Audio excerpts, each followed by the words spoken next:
চোখে ঘুম সারাটা রাত, কালকে আমার ঘুম হয়নি। কি অবস্থা, 2টা-2:30টার সময় মনে হচ্ছে ঘর থেকে বেরিয়ে যাব। এমনি রাতে ঘুম হয় না খুব একটা ভালো, কালকে যেন একটা আমার আলাদা কষ্ট হয়েছে। তারপরে ভোরবেলা ঘুম ভেঙে গেছে, উঠে দেখছি যে আমার ফ্যান অফ, এদিকে ফ্রিজ চলছে, সব চলছে।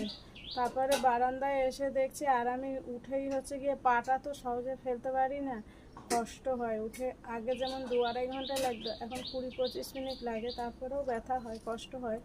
কষ্ট সয়ে যাচ্ছে আস্তে আস্তে। টান ছিল, টানটা কমে ব্যথায় গেছে, তাই পাটা ফেলতে পারি, টান হলে ফেলা সম্ভব না। তারপরে আস্তে আস্তে বারান্দায় এসে চেয়ারের উপর উঠে এমসিটা তুললাম। এমসিটা তোলার পরে ফ্যান ট্যান চললো, গিয়ে একটু শুলাম, আর একটু শোয়ার পরে দেখি ঘুম আসছে না। আমার চোখ মুখ দেখে বুঝতে পারছো, আসলে চিন্তা যদি মানুষের থাকে তাহলে এই ঘুমটা আসে না, নিশ্চিন্ত মনে সব কিছু করা যায়। যখন আমি একটু বসি তখন আমার এত ভালো লাগে, এরকম বসতে আমি পারতাম না। রান্না হয়ে গেছে, ছেলে বেরোবে, ছেলেকে ডাকছি, বলছে উঠছি। তাই ভাবলাম অনেক ভোরবেলা, ভোরবেলা মানে একদম রাত, ধরো সারা রাতেই জায়গা, সারা রাতে বোধহয় 2 ঘন্টাও আমি ঘুমাইনি। চাটা খেয়ে নিই। এখন এরকম ভালোই হচ্ছে, রাত জায়গাটা অভ্যাস হয়ে যাচ্ছে ভাই।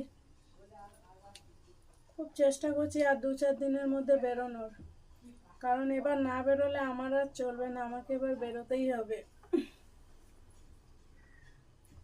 সবই ঠিক আছে, একটা জায়গায় একটু মানে সমস্যা হয়, আর পুরো টোটাল সমস্যা তো একটু হচ্ছেই। যেখানে ডাক্তার টাইম নিয়েছে 2 মাস, মাত্র 8-9 দিন আমি ওষুধ খেয়েছি, যদিও আমার, কিন্তু ডাক্তার দেখেছে আমাকে 8-9 দিন, তারপর থেকে 1 মাস টাইম নিয়ে 2 মাস টাইম নিয়েছে।